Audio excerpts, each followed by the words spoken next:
Great. Thank you very much. And, Your Honor, you see your work is paying off with all the essays from Brawley. When I served on the city council, we had a young man who was very involved when he was a sophomore, I guess, freshman, sophomore, all through his high school. More activities for youth. He would come before city council all the time. He was in his local government. He was on the teen leadership group. Very active with the Boys and Girls Club. And he has just turned 25. He's got his master's and bachelor's degree from Stanford as a young man of color with a single mom and dad in prison.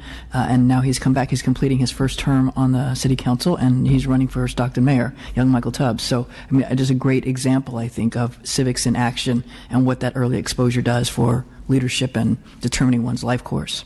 So, thank you. Sosin Madina. Thank you, Madam Chair, for the invitation to be here today. My name is Sosin Madina, and I'm here as the Executive Director for the Foundation for Democracy and Justice. Similar to the Power of Democracy and the Civic Learning Task Force, the Foundation was created and inspired by the Chief Justice, Kantio Sakaue. And the purpose of the Foundation is to educate, encourage, and advance and increase public awareness and knowledge of the roles, functions, and interrelationships between the three branches. But a little bit different than what the Power of Democracy is doing in the Civic Learning Task Force is that the Foundation for Democracy and Justice is geared and focused on teaching adults about the three branches. There's been a lot of research that has shown that many adults are better able to name the Three Stooges or, individuals that were on American Idol but cannot name the Supreme Court justices, let alone the three branches of government. And that shows that there's a void in the educational system here today. So what the Foundation would like to do is focus on adults who are new to California. As many people have mentioned today, there are a lot of immigrants and new citizens to the state that have not had the benefit of the new civic learning curriculum that many of the students are now benefiting from. And California, as Justice McConnell noted, judicial leaders are also elected, and without an informed citizenry, that leads to a lot of confusion and misunderstanding of what the judicial branch specifically does in relation to the other two branches of government. Being the largest judicial branch within the nation and serving the largest population, it is crucial that members of our community have a better understanding of the judicial branch and how that relates to the other two branches. As Dr. Boilard mentioned, education is crucial before people go into the voting boxes to vote for their elected leaders. That includes judicial leaders within the state. Now, the Foundation is committed to increasing awareness and understanding of the judicial branch, as I said, in context of and in relation to the executive and legislative branches. We're committed to providing the public with representatives and role models to express a passion for civics.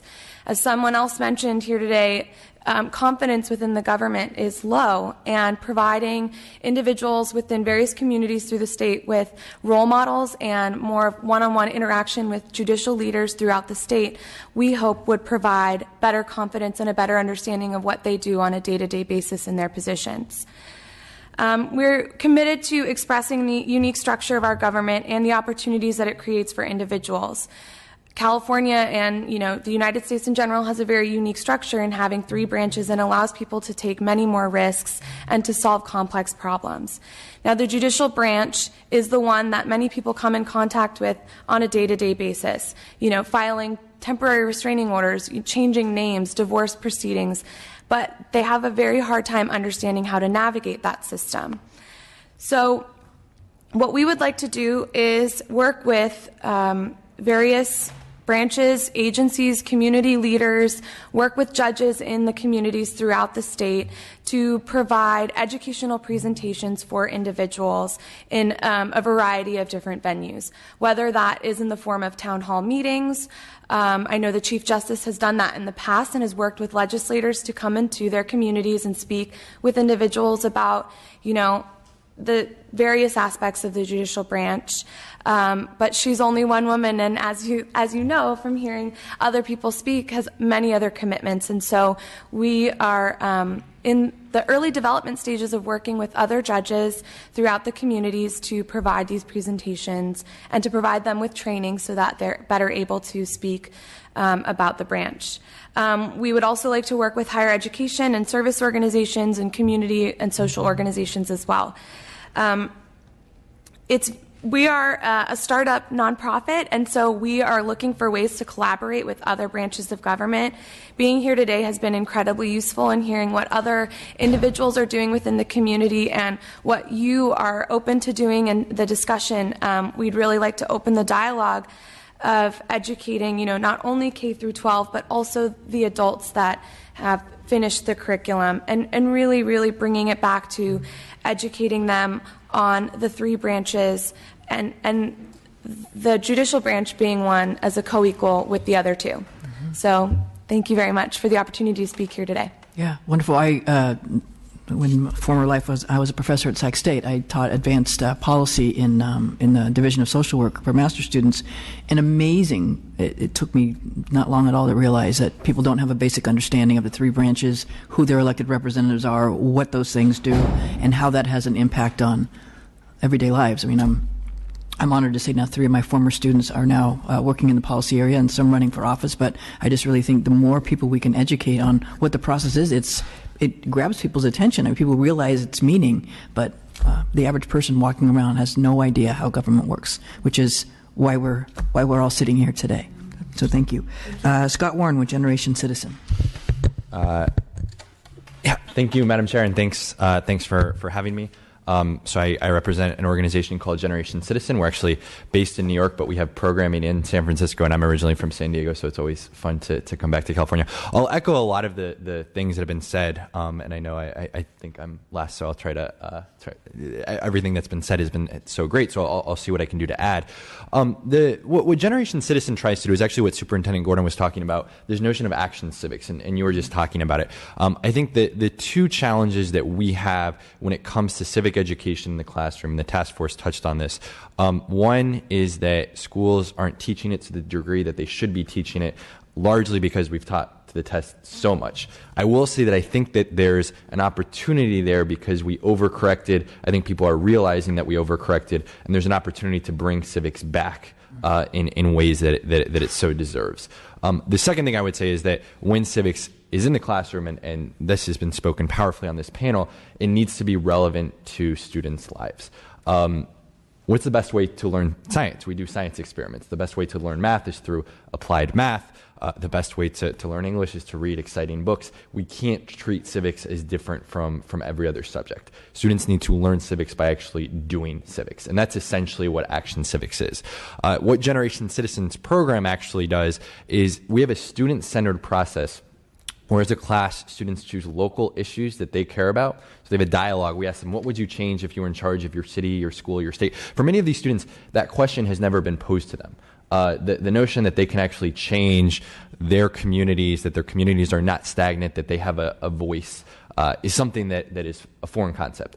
The issues that they choose are relevant to their lives and issues that they feel like they can make a difference on, and then we force them to get concrete. So how can you use local government to actually make a difference? And to your point here, one of the things that we always see at the beginning is students will say, oh, we want to tackle gun control. Say, okay, what do you want to do? We want to write letters to President Barack Obama. There's nothing wrong with that, but that's not the most effective way of actually getting change done. So we had a class in San Francisco last year that was thinking about that and actually got in touch with the local commissioners to actually have a hearing and get stuff done. And then our students, after choosing that issue and after breaking it down, take concrete action. That includes meeting with elected officials. That includes Civics Day, which sounds similar to what we had in Oakland. But I think the goal here is both getting young people to recognize the skills and knowledge that they need to participate as active citizens, and also for elected officials to recognize that young people have distinct knowledge that they can bring to the table. I think all too often in these discussions, there's the difficulty or challenge of potentially tokenizing young people and saying, that's great, that's really cute. How can we use, if we're talking about issues like gang violence or teen jobs, they have distinct knowledge as it pertains to those issues that we need to be able to tackle. One example of this is there was a class last year in San Francisco. Everybody in the state is obviously talking about the drought. So they decided to analyze their own water samples at the school and found that they had the most unsafe water in all of San Francisco unified. They got the commissioner of health in San Francisco to come out, realized that this was a problem, decided to put new water fountains in the school, and decided to make a way to make sure that was more sustainable. It's actually an interdisciplinary approach too, where they were bringing in science, they were looking at pH levels, they were talking to elected officials, and they were realizing that this is actually something that they could do something about. The other core part of our program is that we actually partner college volunteers with the middle and high school teachers to implement the class. We call them democracy coaches. It's this peer to near peer model that a lot of other organizations have used. But one of the other things which has been touched on today too is that our higher ed institutions need to do a better job of teaching their young people to be civically engaged. And this is a way that young people at University of San Francisco State, and Cal Berkeley are actually getting into classrooms in San Francisco, Oakland, and Richmond and helping to do this. We're working with about 1,500 students in the Bay Area and about 10,000 students across the country. And I think, and this has been said on the panel, so I don't want to repeat myself, but there's something that's incredibly powerful about young people, especially the middle and high school students that we're working with, recognizing that their voice matters. And it's making government more accessible. On previous panel, people were talking about the notion of people in general not wanting to participate in politics. I think there's a narrative that's been created that young people and millennials are apathetic, and I think that narrative is not right. I think that young people want to make change but do not see politics and local government as the way to affect that change. And so we need to figure out how we get civics education back in school in ways that convinces young people that they actually have a voice to, and can make a difference. The two final things that I'll close on. We just released a report in conjunction with the Ford Foundation and the Hewlett Foundation called Educating for Democracy. And it's really, at the crux of it is that educating young people to be active citizens in our democracy needs to be seen as an absolute necessity. I'm thrilled that this panel is coming together and this state is taking it seriously. We need to figure out how we're not preaching to the choir, but getting people in the room that don't necessarily think this is important and having conversations with them. I think we can all agree that this is an incredibly powerful subject that's not being taught in our schools. It has to be an absolute necessity. I think that then you have to define who benefits from the problem, right? I think that's actually the point that we've started to do. So in this paper, we actually talk. It's not a perfect analogy, but talking about STEM education, because STEM education has done a really great job at breaking through to the point that everybody sees it as so important that we need to teach young people how to be effective scientists and mathematicians. And the way they did so is they defined the problem. And they defined it from the aspect that America was behind the rest of the world and that there were so many jobs that were being created that American young people couldn't tap into. So we need to define why it's such a big problem, which I think started today, that young people aren't being taught how to participate in our democracy. And then we need to provide concrete solutions that legislators like yourself can actually take. And I don't think we're quite there yet. No. And so I think hopefully today is the start of something like that. But we need to figure out how do we both, and I think the two most important aspects of this which have been touched on are dollars. So how can we unleash dollars for this work? And how can we make sure that assessments, even if they're locally based, which I agree that they have to be locally based, how can we make sure that assessments include this type of learning, not in a multiple choice fashion, but in an actual skills based fashion? So I'd say that's really important too. The other thing that I'll touch on, which is slightly outside the bounds, but something that Generation Citizen has been thinking about, and there's active efforts in San Francisco around this, is lowering the voting age in local elections to 16. And I think the instinct reaction to that is that's ridiculous. That makes no sense. Young people aren't participating in the first place.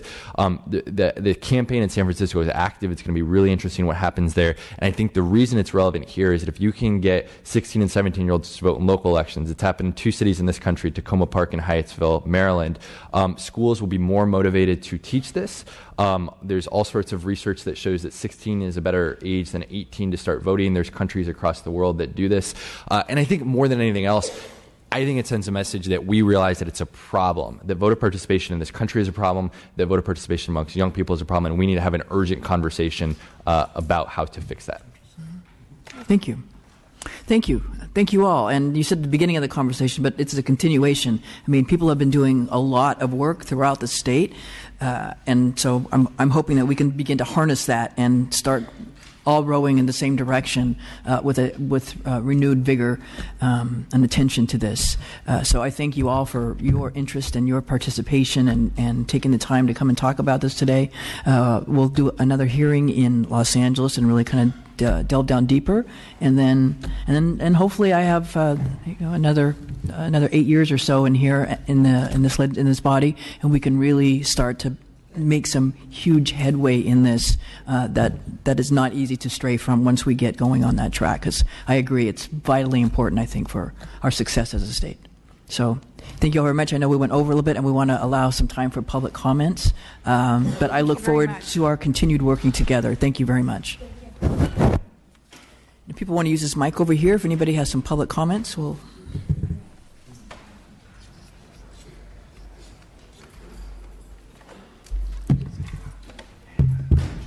How do we do this?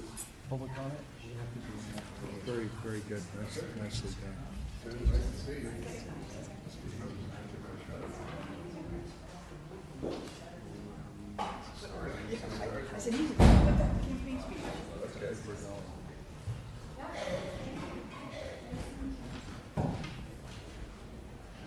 Any public comments today? Okay.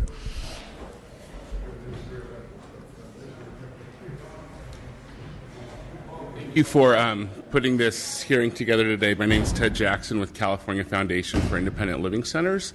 And the information that we heard today was really awesome to hear. Glad that the legislature has put together this committee on engagement, and we hope to be interacting with your staff and with the members in the coming future, especially with the next hearing in Los Angeles. We do want to express, though, that we had wished that a speaker from the disability community had been part of this hearing today. The data systems and the data streams that a lot of these organizations collect to do their reporting, people with disabilities are segregated off from those, even in school systems. And so when I looked at what I saw today, I didn't see my community reflected here. And it's substantial. It's 20% of the population. It's 6 million voters in California. And just to give you an example, James Schwab from the Secretary's Office is a great colleague. He used some stats that I use. They come out of a report from Rutgers University. However, the President's Council on Disability has vastly different numbers from their report in the same election. And then there's 2 pollsters out of D.C. that have vastly different numbers because there are no consistent data streams to study people with disabilities without breaking HIPAA violations. So when you're talking about anything from education to employment to elections to all those forms of engagement, it's really important to have the actual organizations like mine, a statewide organization that takes positions on state and federal policy and advocates for people with disabilities who interact with those systems and those people on a daily and yearly basis as part of the panel. So we hope to, we think there was a really big missed opportunity here. There's a lot more that I could go through from, but I won't waste your time on that. I'll meet with staff down the line, hopefully soon. We do think there was a missed opportunity here today, but we look forward to the future. Thank you very much for coming in and sharing today. Anybody else, public comments? Okay. Well, thank you all very much for coming today, your interest, your participation, and I look forward to our continued work together.